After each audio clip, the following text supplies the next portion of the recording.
વિદ્યાર્થી મિત્રો, ધોરણ 7 વિષય છે આપણો હિન્દી, પાઠ છે આપણો છઠ્ઠો, मालवजी फौजदार। तो जुओ पाना नंबर 33 ऊपर कि प्रस्तुत एकांकी में एक छोटे बालक मालवजी फौजदार की निर्भयता, प्रतिज्ञा पालन, कर्तव्य भावना और मातृ प्रेम प्रस्तुत किया गया है। 60 में मराठा साम्राज्य के महाराजा छत्रपति शिवाजी की उदारता और राष्ट्र प्रेम को उजागर किया गया है।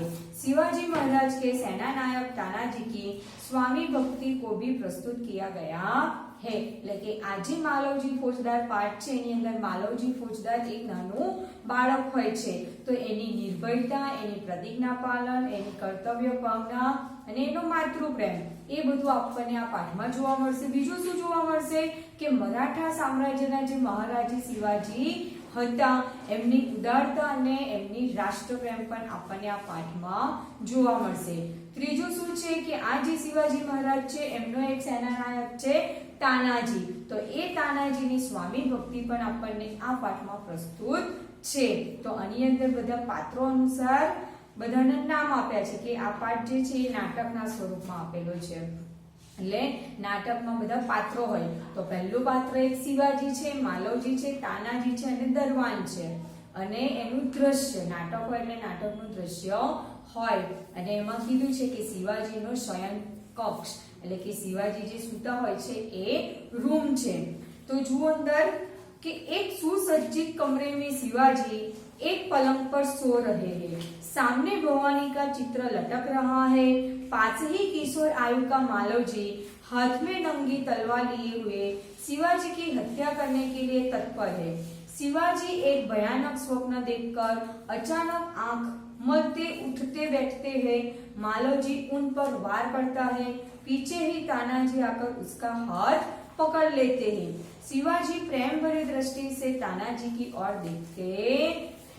એટલે આજે શિવાજીનો રૂમ છે એની અંદર શિવાજી સૂતા હોય છે એક પલંગ ઉપર અને એમના પલંગની સામે ભવાની માતા એટલે કે માતાજીનો ફોટો હોય છે અને જે માલવજી કિશોર આયુનો છે એટલે કે 13-14 વર્ષનો એ છોકરો છે એના હાથમાં તલવાર છે અને એ શિવાજીની હત્યા કરવા માટે આવેલો હોય છે। અચાનક શિવાજી જાણે સ્વપ્નો દેખતા હોય અચાનક જાગી જાય છે, જાગીને એમની આંખો મચેડીને તરત જ એ ઉઠે છે તો જુએ છે તો માલવજી આમ તલવાર લઈને આમ મારતા હોય છે અને એની પાછળ એમનો જે સેનાનાયક તાનાજી છે એ એનો હાથ પકડેલો હોય છે એટલે કે મારતા મારતા એ જેવી તલવાર આમ ઉગમે છે તો એને તરત જ રોકી દે છે અને શિવાજી પ્રેમ ભરી દ્રષ્ટિથી તાનાજી તરફ જોઈ રહે છે। કેમ કે તાનાજીએ શિવાજીનો જીવ બચાવ્યો, પેલો છોકરો તલવારથી મારતો તો તેમનો જીવ બચાવ્યો। હવે પાત્ર અનુસાર છે તો શિવાજી કહે છે આશ્ચર્ય કરते हुए तुम कौन हो बस। પેલા છોકરો છે ને જેને તલવાર ઉગમી છે એ છોકરાને પૂછે છે તું કોણ છે બસ। તો એ બાળક વીરતાપૂર્વક કહે છે એકદમ કે मेरा नाम मालवजी એટલે કે મારું નામ માલવજી છે। तो પછી शिवाजी કહે છે गंभीर स्वर में मालवजी जानते हो इस अपराध के लिए तुम्हें क्या दंड भोगना होगा। એટલે શિવાજીને પૂછે છે તું જાણે છે કે આના માટે તને કયો દંડ ભોગવવો પડશે। તો માલવજી એકદમ નિર્ભયતાપૂર્વક કોઈનો બી દંડ એને કોઈનો બી ડર જ નહીં લાગતો એવી રીતના એ નિર્ભયતાથી બોલે છે કે મૃત્યુ। એમને પૂછ્યું કે તને આનો દંડ ભોગવવો પડશે, તને ખબર છે તને કેવો દંડ મળવાનો છે? તે તરત જ આમ જાણે નિર્ભય હોય એમ કહી દે છે કે હા મને ખબર છે મૃत्यु। तो शिवाजी કહે છે मृत्यु दंड पाने से पहले तुमको मुझे एक बात बतानी होगी। એટલે શિવાજી એને કહે છે કે મૃત્યુ દંડ હું તને આપીશ પણ એના પહેલા તારે મને એક વાત બતાવવી પડશે। તો માલવજી કહે છે वो क्या।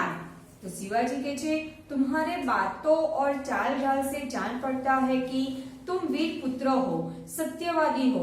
इससे मुझे आशा है कि तुम झूठ नहीं बोलोगे। એટલે કે તારી ચાલ અને ઢાલ પરથી તો તું લાગે છે કે કોઈ વીર હોય અને સત્યવાદી પણ છે એટલે इससे એમ કે મને આશા છે કે તું ક્યારે જૂઠું બોલીશ नहीं। तो मालवजी के जो बात सत्य है उसे मैं अवश्य बता दूंगा, इसमें छिपाने की क्या बात है। मालवजीए तरत ज जवाब आपी दीधो के हाँ जे साचुं हशे हूँ तरत ज कही दईश અને છુપાવવાની કોઈ વાત નથી। તો શિવાજી શું કહે છે કે યુવક મુझे मारकर क्या मराठा साम्राज्य के मालिक बनना चाहते हो, એને પૂછે છે અને પ્રશ્ન કરે છે કે તું મને મારીને તું આ મરાઠા સામ્રાજ્યનો તું રાજા બનવા માંગે છે, એનો માલિક બનવા માંગે છે। તો માલવજી કહે છે नहीं। तो शिवाजी શું કહે છે क्या मैंने तुम्हें कोई हानि पहुंचाने की चेष्टा की थी, क्या मैंने कभी राष्ट्र की प्रतिष्ठा पर दब्बा लगाया है, એને પ્રશ્ન કરે છે કેમ કે એ શિવાજીને મારવા આવ્યો છે એટલે શિવાજી એને પ્રશ્ન કરે છે કે તું આ મરાઠા સામ્રાજ્યનો માલિક બનવા માંગે છે તો ના પાડે છે। તો શું કહે છે કે શું મેં તને કોઈ વખત હાનિ પહોંચાડી છે, તને કોઈ દુઃખ પહોંચાડ્યું છે, કાં તો તારા માર્ગમાં મુશ્કેલી લાવ્યો છે? તો કે એ બી નહીં।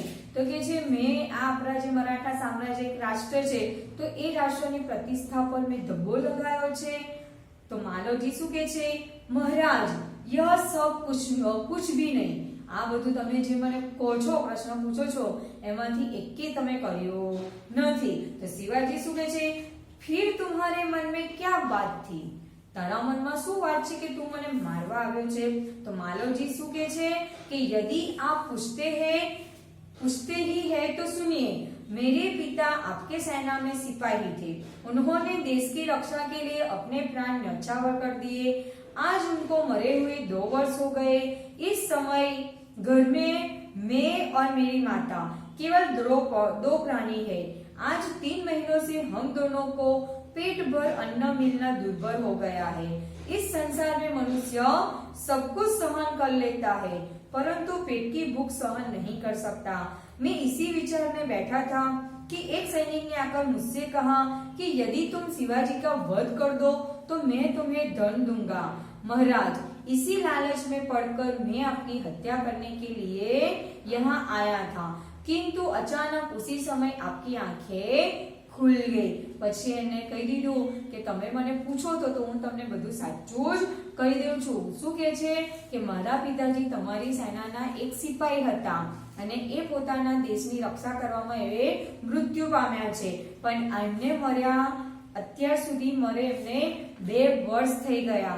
અત્યારે ઘરમાં હું અને મારી માતા એકલા છે અને આજે એવો સમય છે કે અમને 2 સમય એટલે કે 2 ટાઈમ ખાવાનું પણ પૂરતું મળતું નથી। એમ કે બધું જ કોઈ પણ માણસ હોય એ બધું સહન કરી દે પણ ભૂખ ક્યારે સહન કરી શકતા નથી। એટલે કે મેં આવા વિચારમાં બેઠો હતો કે આ લોકોના દેશની રક્ષા માટે મારા પિતાજી મૃત્યુ પામ્યા છે તો દેશવાળા કાં તો મરાઠા સામ્રાજ્ય રાજાએ કંઈ કરવું જોઈએ, પણ અત્યાર સુધી એ કાંઈ થયું જ નથી। એટલે એવા વિચારમાં બેઠો હતો અને તરત જ મને એક સૈનિકે આવીને અહીંયા કીધું, શું કીધું કે શિવાજીનો તું વધ કરી દઈશ તો હું તને ધન આપીશ, એમ કે પૈસા આપીશ। તો એ લાલચમાં આવીને મેં તમારું મૃત્યુ એટલે કે હત્યા કરવાનું વિચાર્યું છે અને અચાનક તમારી આંખો खुली गई। तो शिवाजी कहते हैं जब तुम्हें इतना कष्ट था तब तुम मेरे पास क्यों नहीं आए। कष्ट એટલે કે એની માતાને એના પિતા મૃત્યુ પામ્યા તો એની માતાને એને જે બધું ભોગવવું પડ્યું, પોતાના ઘરમાં અનાજ પાણી ના હોય, ભૂખથી લોકો તડપી રહ્યા હતા, તો એ સમયે તું કેમ ના આવ્યો? તો માલવજી શું કહે છે महाराज मेरे आने की क्या आवश्यकता थी। जिस वीर सैनिक ने देश की रक्षा के लिए अपने प्राण गंवा दिए उसके परिवार के पालन पोषण की चिंता करना तो आपका ही कर्तव्य था। बालक की निडरता को मन ही मन सराहते हुए दिखावटी रोष से। એટલે એ માલવજી શું કહે છે કે મહારાજ મારે આવવાની શું આવશ્યકતા છે?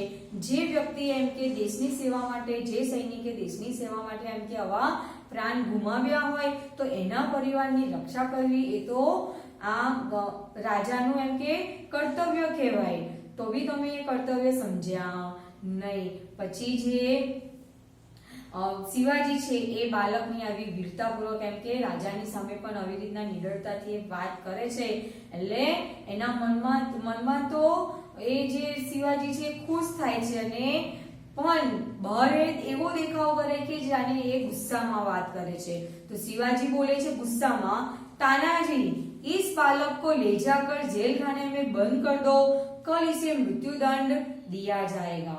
શિવાજીએ તાનાજીને શું કીધું, ઘને અહીંયાથી લઈ જાઓ અને જેલખાનામાં બંધ કરી દો, કાલે સવારે છે એને મૃત્યુદંડ મળી જશે। તો માલવજી શું કહે છે, મૃત્યુદંડ પાને સે પહેલે એક બાત की भीख मांगता हूँ। मालवजी એમને કહી દીધું કે મને મૃત્યુદંડ આપતા પહેલા હું તમને એક વાત કહું છું, કા તો ભીખ માંગુ છું। તો શિવાજીએ કીધું वो क्या है? तो मालवजी કહે છે मरने से पहले मैं अपनी पूजनीय माता का एक बार दर्शन करना चाहता हूँ। तो शिवाजी કહે છે यदि तुम अपनी माता के दर्शन करके न लौटे तो, એને કીધું કે મારી એમ કે એક વિનંતી છે, હું એક ભીખ માંગુ છું મૃત્યુદંડ પહેલા મળતા પહેલા। તો શિવાજીએ પૂછ્યું કે એ શું છે, એમ કે તારે કઈ ભીખ જોઈએ છે?